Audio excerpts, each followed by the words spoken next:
दुर्गा जी पटवाई जाति सुधार समिति के द्वारा आरोग्य मंदिर यहाँ पर किया गया। इसके माध्यम से प्रत्येक रविवार को सेवा दिया जा रहा।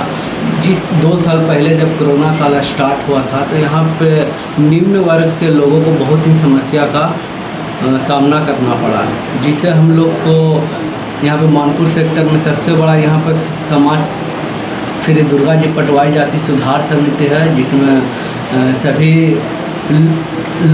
सभी वर्गों के लोगों यहाँ पे अपने समस्या का निदान के लिए आते हैं।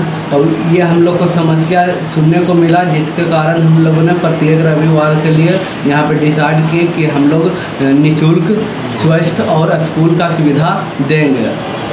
और की समस्याएं बढ़ गए हैं तो बेचैनी, घबराहट है ना, एक पैनिक डिसऑर्डर होता है जिसमें समस्याओं के निदान नहीं हो पाने के कारण, मानसिक टेंशन के कारण अचानक से पेशेंट को घबराहट, बेचैनी का अनुभव होता है।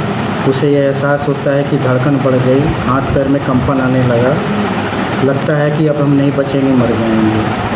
आत्महत्या भी शायद कुछ इसी मानसिक रूप से कमजोर होने के कारण। वो तो उस मानसिक रोग की जब समस्याएं गंभीर हो जाती हैं, मरीज अपने से अपनी समस्याओं का निष्पादन नहीं कर पाता और उसे लगता है कि समाज या परिवार से हमें इस पर अपने समस्याओं के निष्पादन में कोई सहयोग नहीं प्राप्त हो पाएगा, तो वो आखिरी प्रयास होता है कि अपनी समस्याओं से निदान पाने के लिए पेशेंट बेचैनी में या फिर कभी कभी उत्तेजना बस या फिर अपने शरीर को अंत करके समस्याओं का अंत करना चाहता है। सर, इस तरह का उपचार क्या है, किस तरह के रखरखाव? इस तरह की बीमारियों का सबसे पहले तो होता है कि हम लोग अपने जो एक सोशल डेवलपमेंटल ये होता है, जिसमें शुरुआत से छोटी छोटी स्ट्रेस झेल करके हम बड़े स्ट्रेस के लिए तैयार होते हैं। तो वो प्रक्रिया हम अपने घर से बचपन से अपने परिवार के बच्चों को शिक्षित करके इस तरह की चीज़ों को एक्सपोज करा करके, आउटडोर गेम्स ये सब चीज़ करा सकते हैं। लेकिन जब समस्याएं उत्पन्न हो जाती हैं, गंभीर हो जाती है, तो इस बीमारी का